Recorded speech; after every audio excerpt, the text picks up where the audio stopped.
Olá, queridos, sejam bem-vindos todos vocês que aqui estão. Louvado seja o nome do Senhor por nos permitir estarmos vivos, com saúde, né? E estudando a sua palavra.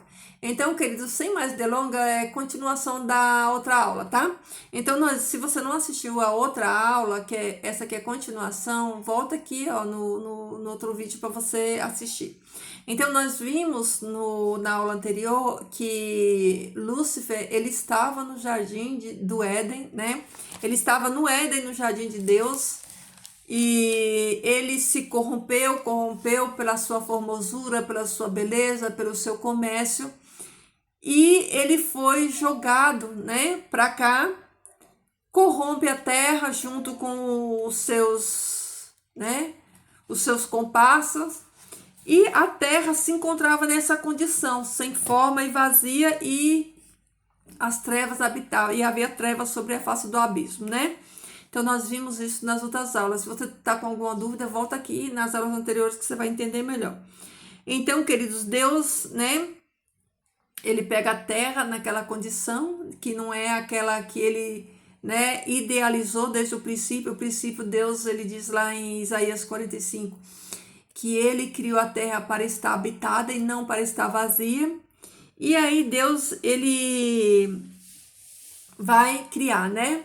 Lembrando que o Kairos de Deus, né, não é como o nosso crono, né?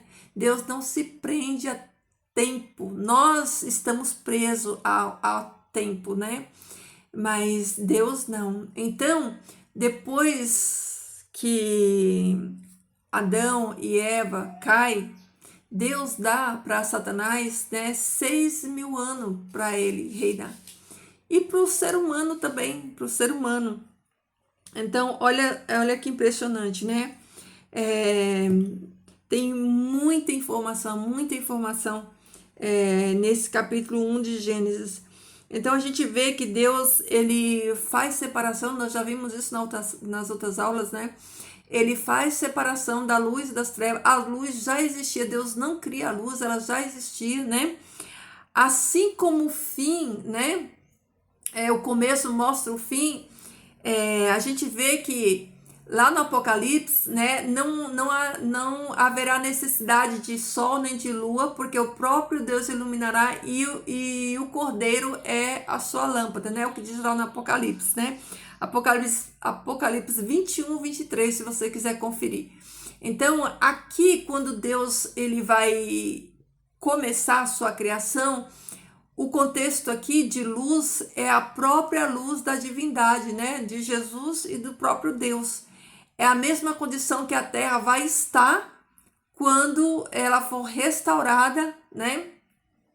E a nova Jerusalém descer do céu, e aí não vai haver mais necessidade de sol e lua. É o mesmo contexto aqui, porque o sol e a lua aqui só vão ser criados, né, os luminares lá no quarto dia. Então aqui essa luz, né, não é uma luz criada, como a gente viu nos vídeos passados, né? Então Deus ele faz essa separação, ele faz, né, o fundamento da terra. Deus ele cria, né? Ele pede para que a terra, tanto a terra quanto a água produza, né? Que a terra produza os frutos, e pede para que a água também produza seres vivos, né? Seres vivos. Tanto é que Deus faz uma separação nesse tipo de vida. Toda a vida que Deus fez nas águas, ela não sobrevive fora das águas, né? Toda a vida marinha que Deus cria ali, né? Quando Deus diz, né? Encham-se as águas de seres vivos. Então, tudo que foi criado nas águas, né? Ela tem uma cor, a sua existência está conectada, ligada à água. Se tirar da água, elas não sobrevivem. Assim como os animais e a terra, né? Eles precisam da terra para existir.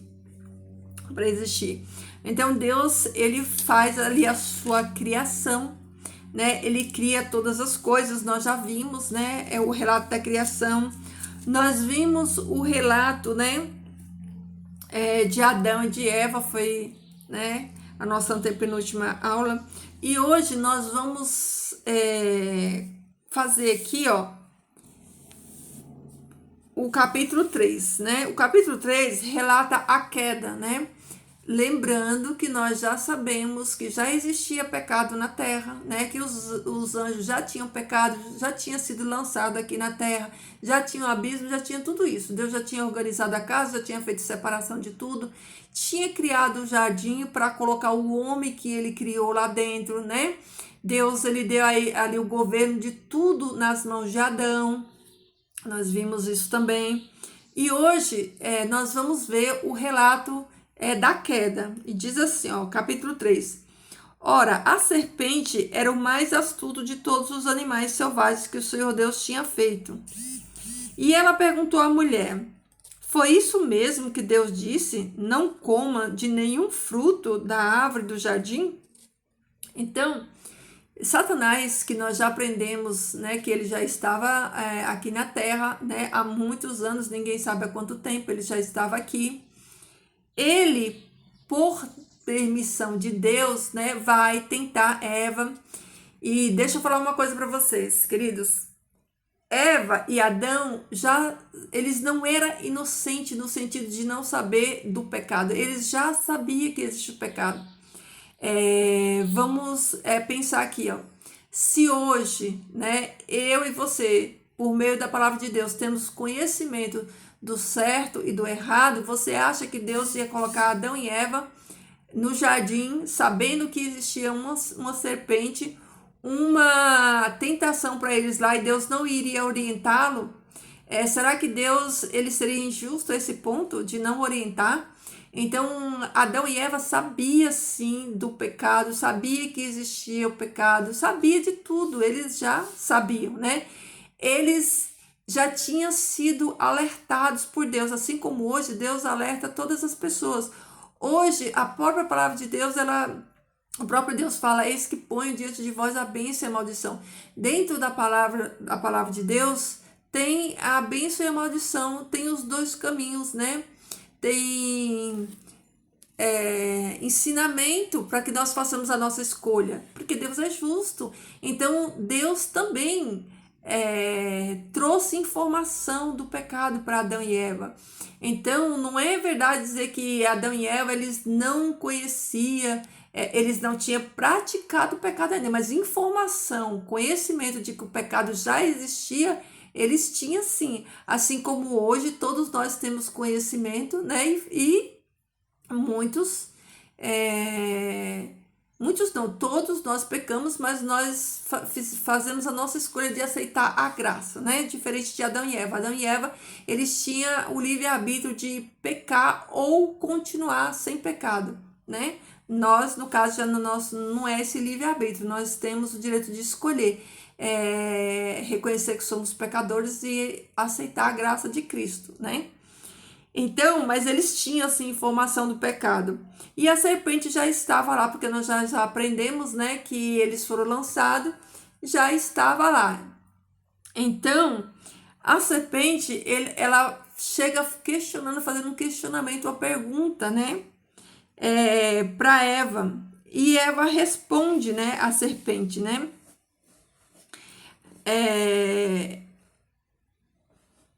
Só em relação a isso, com certeza a serpente não apareceu. Essa não foi a primeira vez que a serpente apareceu para Eva. Com certeza não.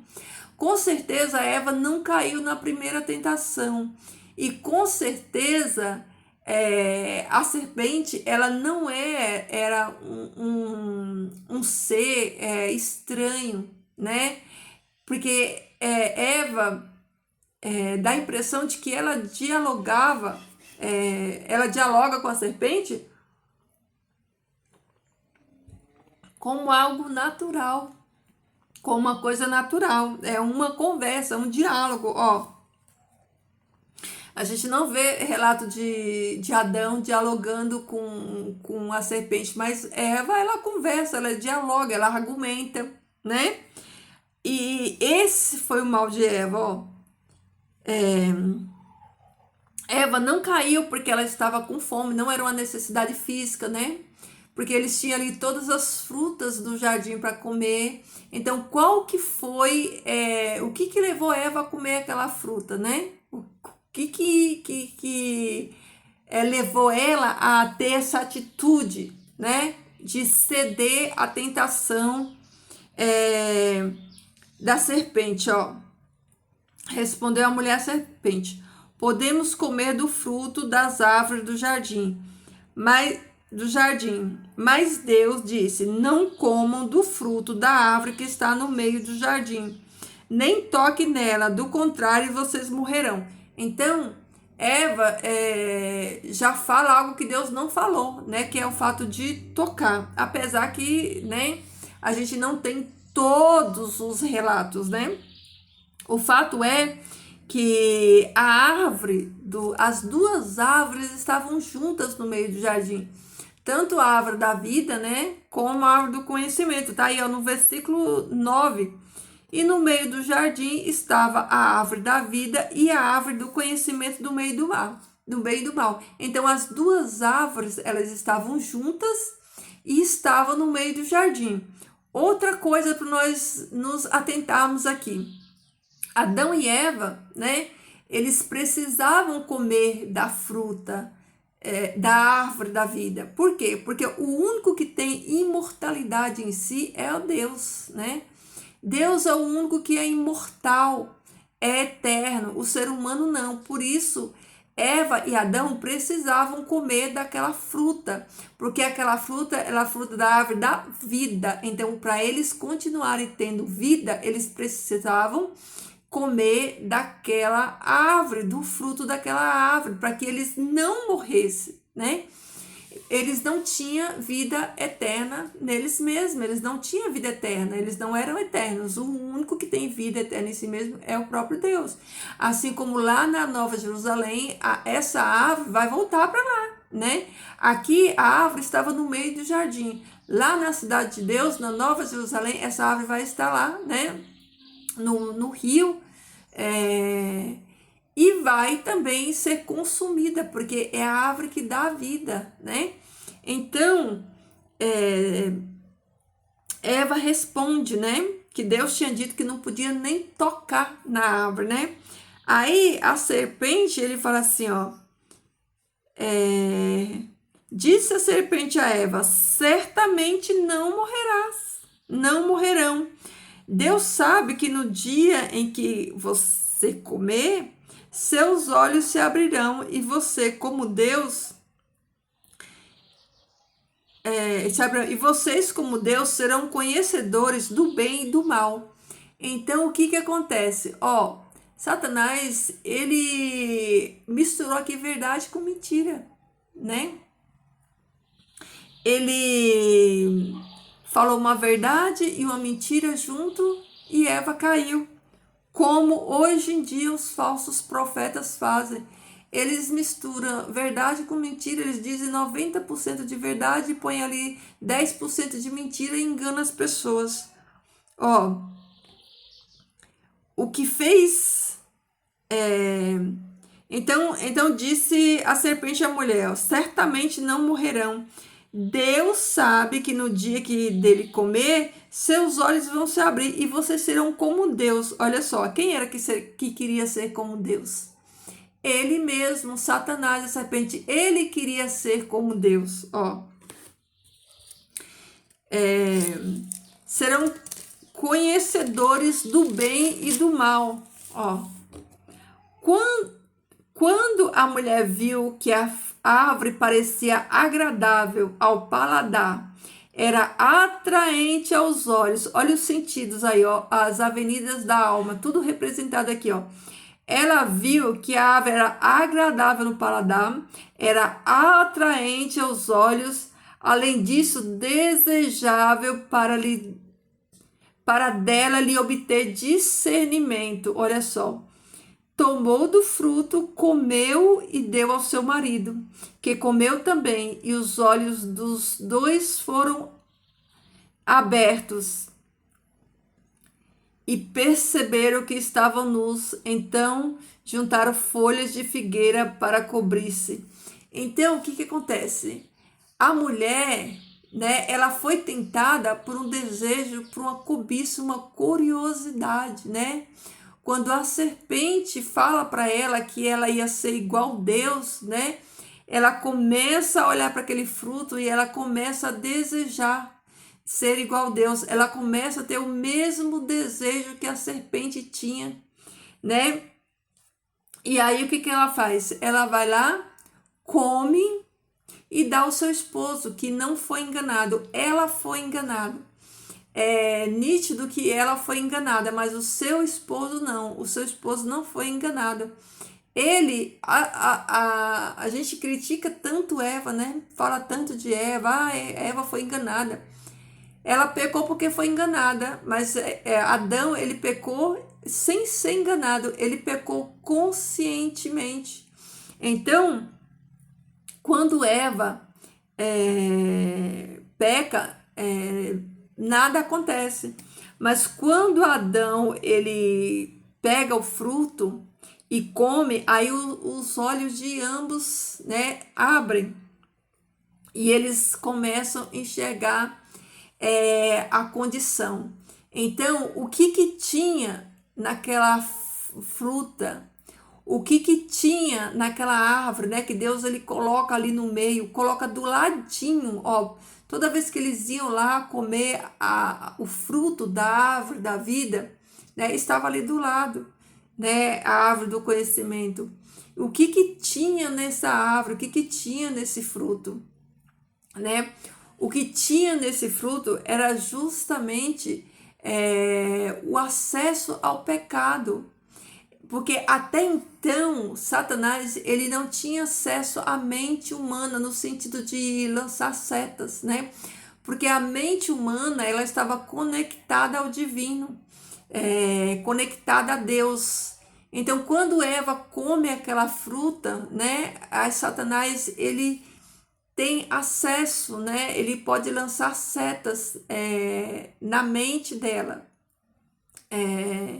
E aí é onde vem justamente, né,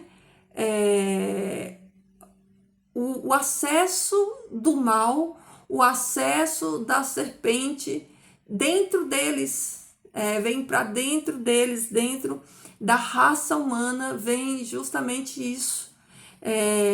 Vem o DNA, o acesso do mal, o DNA do mal. Assim como a gente vai ver aqui na sentença que Deus ele vai dar para eles, né? Então eles comem, né? O mal passa a ter acesso sobre eles, que não tinha antes. Antes era só o poder de sedução, de seduzir, de tentar. Agora não. Agora o pecado, o veneno da serpente já está dentro deles, né? Então, olha só.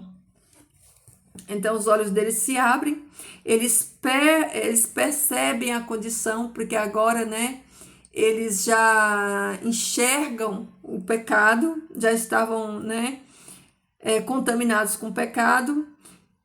Versículo 8: ouvindo o homem e a mulher os passos do Senhor Deus que andava pelo jardim, quando soprava a brisa do dia, esconderam-se da presença do Senhor entre as árvores do jardim. Mas o Senhor Deus chamou o homem, perguntando: onde estás? E ele respondeu: ouviste teus passos no jardim e fiquei com medo, porque estava nu, por isso me escondi. Então, quando Deus chega no jardim, Deus chama quem? Deus chama Adão, porque Deus ele deu a responsabilidade na mão de Adão. Deus não confiou o cuidado da terra, o governo da terra, o domínio de tudo nas mãos de Eva. Deus confiou na mão de Adão. Por isso, quando Deus chega no jardim, né, Deus chama Adão, porque Adão foi criado primeiro. A ele foi dada a responsabilidade de cuidar de tudo, inclusive da própria Eva. Então, Deus chama ele. Deus chama Adão a responsabilidade. E o que Adão diz, né? Adão diz para Deus que ele está com medo. Então, o primeiro sentimento, né, que o pecado traz aqui, que é relatado, é a questão do medo, né? Eles tiveram medo e se esconderam.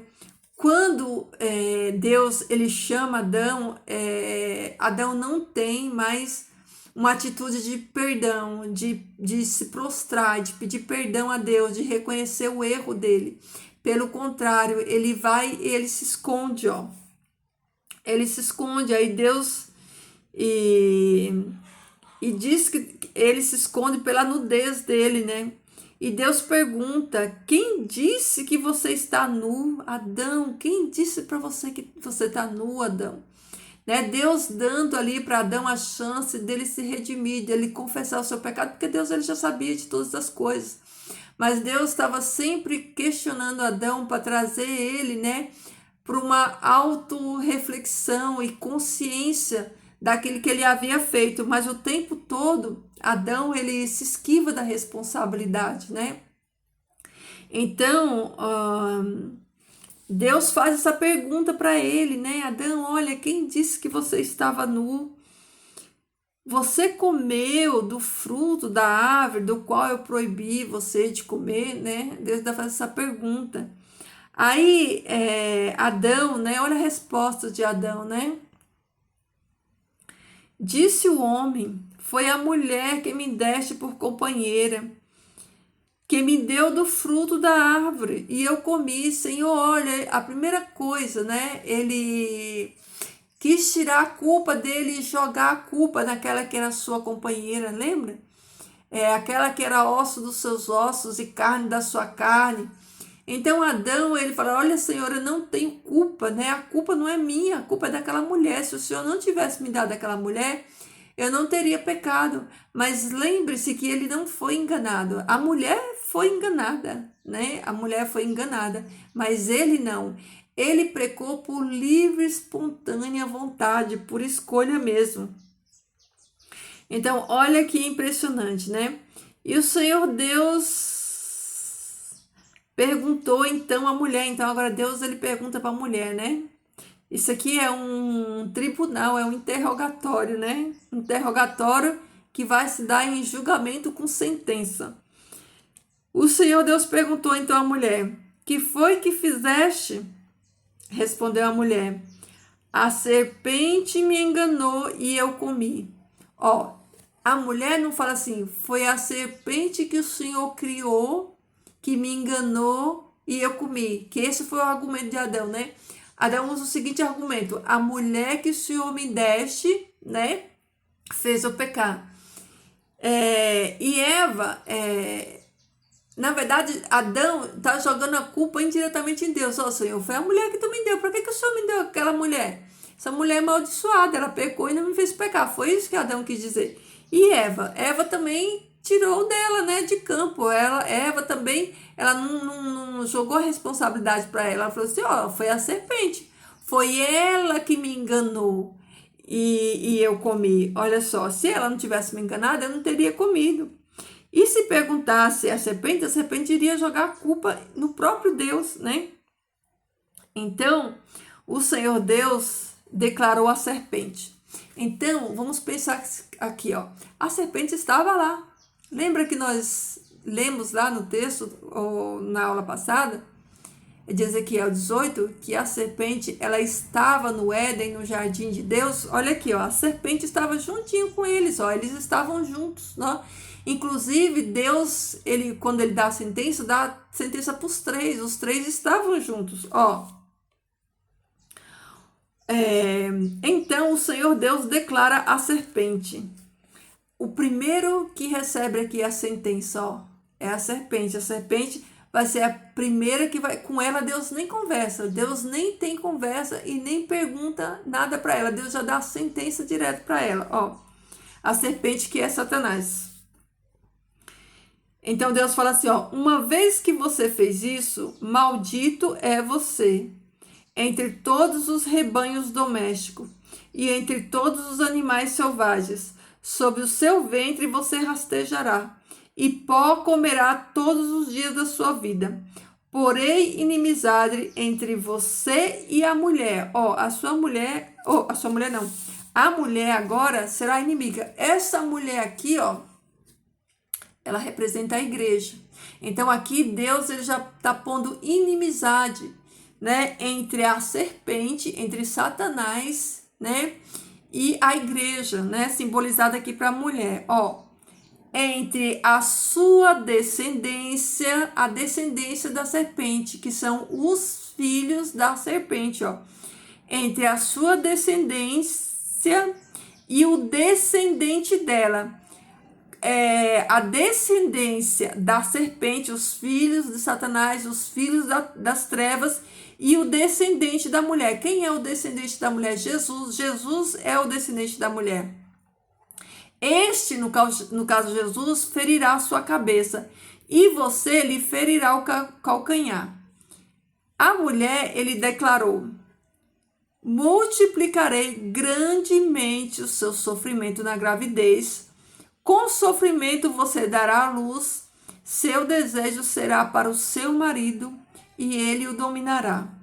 E ao homem disse, veja aqui, olha aqui, ó, a sequência. Quem primeiro recebe a sentença, né, é o próprio Satanás, a serpente. Depois Eva e por último Adão, né, que recebe a sentença, ó. E ao homem declarou: visto que você deu ouvidos à sua mulher, olha aí, e comeu do fruto da árvore da qual ordenei a você que não comesse, maldita é a terra por sua causa.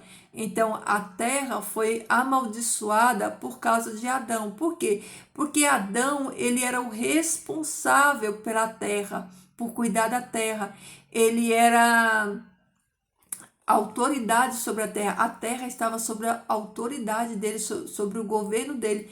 Por isso, quando ele cai aqui, o que acontece? O governo que estava sobre ele, agora não está mais, ele perde o governo para Satanás, e Satanás, ele começa, né, a governar este mundo, né, até que Jesus venha e tire dele esse governo e institua o seu governo eterno. Então, a terra é maldita por causa da desobediência de Adão.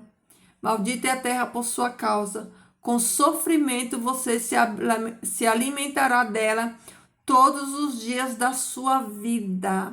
Todos os dias, com sofrimento. Olha aí, os teóricos da prosperidade, né? Que prega prosperidade em tudo, que você tem que ser rico. Olha aí, olha a sentença de Deus, ó. Com sofrimento você se alimentará dela todos os dias da sua vida. Ela lhe dará espinhos e ervas daninhas, e você terá que alimentar-se das plantas do campo. Com o suor do seu rosto você comerá o seu pão, até que volte à terra, ou seja, até que morra, até chegar ao seu último dia de vida, você vai suar, você vai trabalhar para tirar o seu sustento da terra com suor, com luta. Deus não ofereceu vida fácil, né, para Adão, né? Deus não ofereceu a vida fácil para Adão, né? Pelo contrário, ele ofereceu a consequência do pecado dele, gerou nele uma vida difícil, com dificuldade. Lembre-se, quem oferece facilidades é Satanás. Satanás é aquele que oferece riqueza, oferece a facilidade, tudo por meio de transações ilícitas, por meio de coisa errada, porque ele é o mestre em fazer essas coisas, né? É ele quem faz comércios desonestos, né? Como nós vimos lá em Ezequiel 18. Então, visto que dela foi tirado, porque você é pó e ao pó voltará. Adão deu à sua mulher o nome de Eva, pois ela seria mãe de toda a humanidade. O Senhor Deus fez roupas de pele e com elas vestiu Adão e sua mulher. Então, o que acontece? Quando eles pecam, um cordeiro é morto. Este cordeiro que simboliza, né, o Cordeiro de Deus que morreu desde antes da fundação do mundo. Então, a primeira vida é tirada ali naquele jardim, a vida daquele animal, a vida de um cordeiro, para cobrir a nudez, o pecado da humanidade caída, do ser humano caído, né? Então, Jesus, ele já está em cena em tudo desde o princípio, né? Ele já está conectado em tudo, porque tudo é sobre ele, tudo é por ele, tudo é para ele, tudo é sobre ele, né? Então aquele cordeirinho ali, ó, que o próprio Deus, ele tira a vida, é uma luz lá no Getsemane, lá no Calvário, né, onde Deus lá no futuro ia tirar a vida do seu cordeiro, né, do seu filho, para resgatar a humanidade caída e restaurar todas as coisas nele, em Jesus. Então esse cordeirinho aqui, ó, era o símbolo do Cordeiro de Deus, do verdadeiro Cordeiro que viria, né, para consumar o plano de redenção. Então,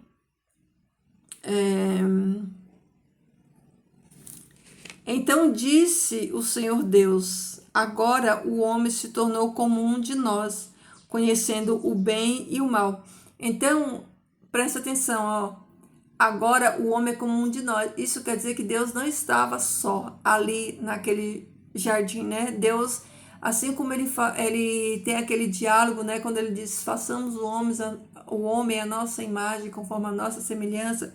A mesma coisa Deus, ele fala aqui, ó.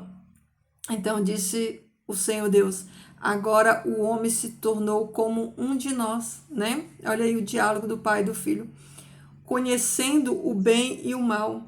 Não se deve, pois, permitir que ele tome também do fruto da árvore da vida e coma e viva para sempre. Então, olha só, Deus, ele intervém, porque se ele não tirasse aquela árvore, agora não precisava nem a serpente ir lá e tentar a Eva para ela ir lá e comer, né?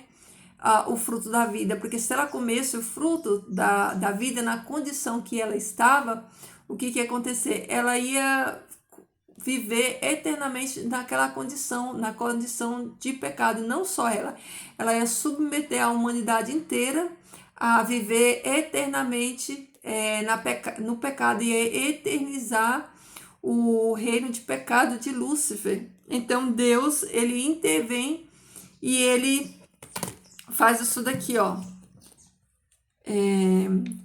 Não se deve, pois, permitir que ele tome também do fruto da árvore da vida e a coma e viva para sempre, tá vendo? Se eles tivessem comido da outra árvore da vida, certamente era isso que eles iam fazer. Eles iam viver nessa condição para sempre de pecadores, né? Por isso o Senhor Deus o mandou embora do jardim do Éden para cultivar o solo do qual fora tirado. Então Deus, ele tira, né, o casal de lá e coloca eles para fora do jardim, para fora da casa deles, né, para eles cultivar a terra. Depois de expulsar o homem, colocou a leste do jardim do Éden querubins e uma espada flamejante que se movia, guardando o caminho para a árvore da vida. Vejam essa espada, que coisa impressionante, né?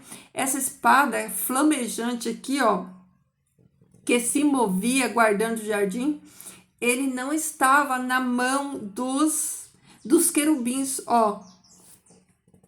Depois de expulsar o homem, colocou a leste do jardim do Éden querubins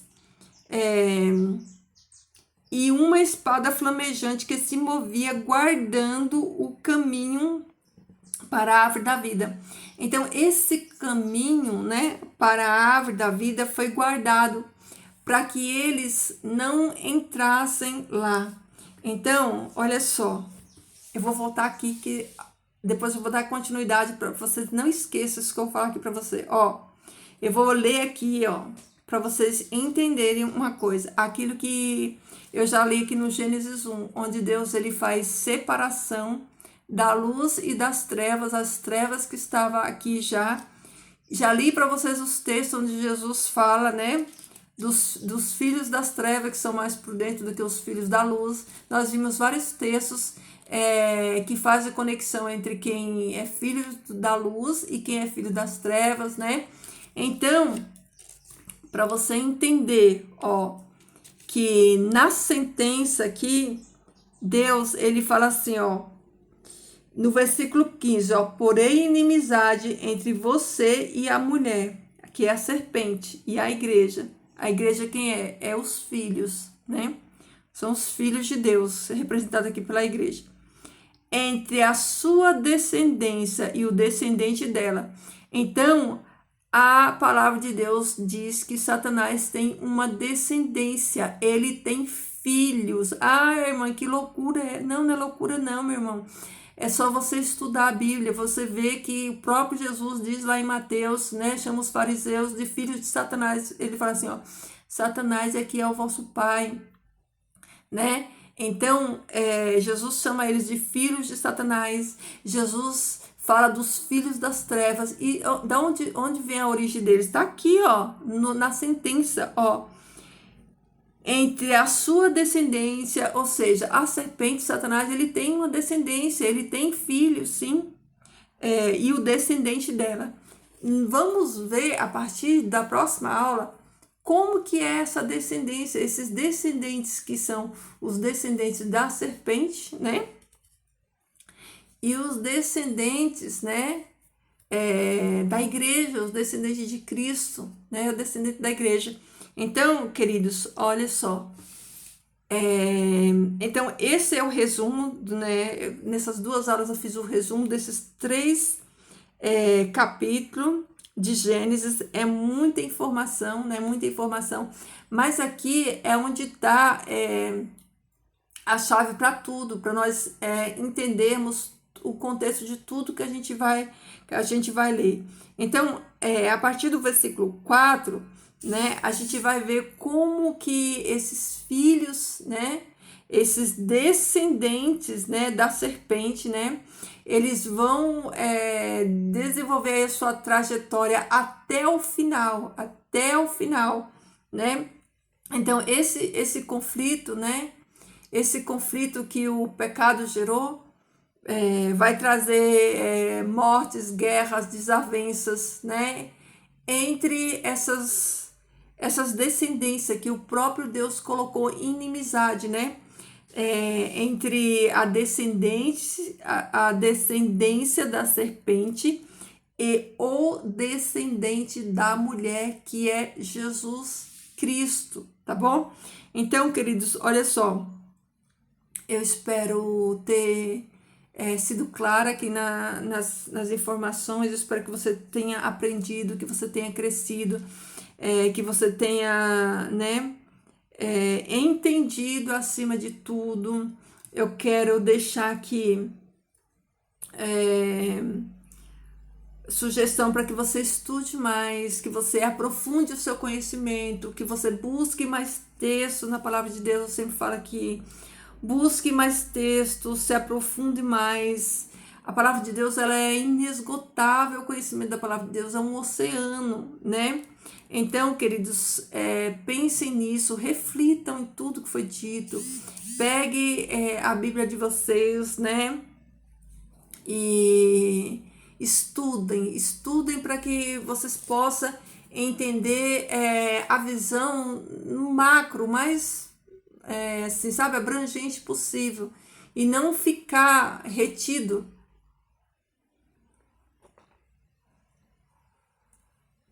né? Não ficarmos na superfície do conhecimento, tá bom? Então, pensem nisso. O pecado, ele se originou antes de Adão e Eva no céu. Satanás, ele foi jogado para cá, foi expulso, ele causou uma destruição aqui, deixou a terra desolada, sem forma e vazio. Deus vem, ele restaura. Então, esse processo de restauração da terra, esse processo de conflitos, de guerra, de destruição, ele vem há muito tempo. Nós nem sabemos dizer, né, há quanto tempo. Então, Nós sabemos que nós estamos no meio dessa batalha, nós estamos no meio deste conflito, né? No meio dessa situação toda. E a única maneira de nós, né, estarmos libertos, né, dessa serpente é o conhecimento. O conhecimento liberta a gente de todo engano, tá bom? Então, queridos, é isso aí. Vamos orar, né? Querido Deus e Pai, eu te louvo, Senhor, eu bendigo o teu nome santo e eterno. Agradeço, Pai, por mais um dia na tua presença. Agradeço pelo privilégio que o Senhor nos dá de podermos entendermos a tua palavra, de podermos buscar esse conhecimento, Pai, de podermos, Senhor Deus, ter sede e fome da tua palavra, Senhor, para que a tua palavra ela nos preencha, para que a tua palavra nos sustente, Pai, para que a tua palavra nos liberte de todo engano, Senhor.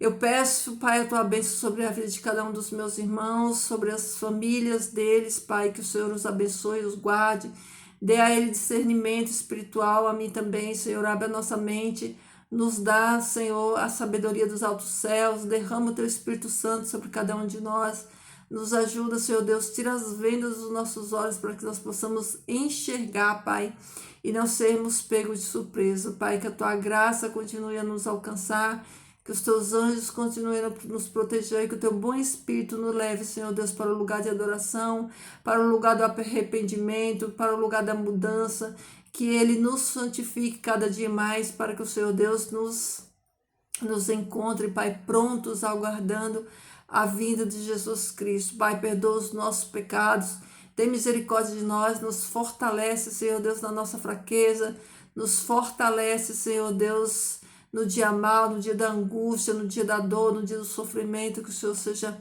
a nossa força, a nossa rocha, que o Senhor nos guie, Senhor Deus, pelas veredas da justiça, pelo amor do teu nome santo, Pai. Obrigada por tudo, Senhor Deus, eu louvo o teu nome santo, agradeço pela vida dos meus irmãos, que o Senhor desperte cada dia mais, Senhor Deus, os seus filhos, que o Senhor nos use, Pai, como instrumentos aqui na terra, para que o teu reino avance, Pai, para que o teu reino venha, Senhor Deus, Jesus reine sobre todos nós, Pai. Obrigado por tudo, essas bênçãos, eu rogo a Ti no nome do Teu Filho amado, Jesus Cristo de Nazaré. Amém. Amém, queridos? É isso aí, ó. Deus, que Jesus derrame amor no meio do seu coração, que esse amor de Jesus transborde e alcance vidas para o reino, tá bom? Pregue o reino de Deus, esse reino que está chegando, está às portas, tá bom? Queridos, fiquem todos com Deus, que Deus abençoe vocês, não desistam, não desanime, continue firme, que o Eterno vai fortalecer cada um de vocês, né? Nós já estamos no fim dessa jornada, mas nós sabemos que esse fim é a parte mais difícil, mas o Senhor Deus nos fortalecerá e Ele nos guiará e nos dará a força que nós precisamos, mas nós precisamos estar com as nossas lamparinas cheias e com a reserva do azeite, tá bom? Então, queridos, pensem nisso, não deixe ninguém tirar a sua coroa, permaneçam firmes em Cristo Jesus, tá bom? No autor e consumador da nossa fé. Então é isso aí, meu povo, cheiro e até o próximo.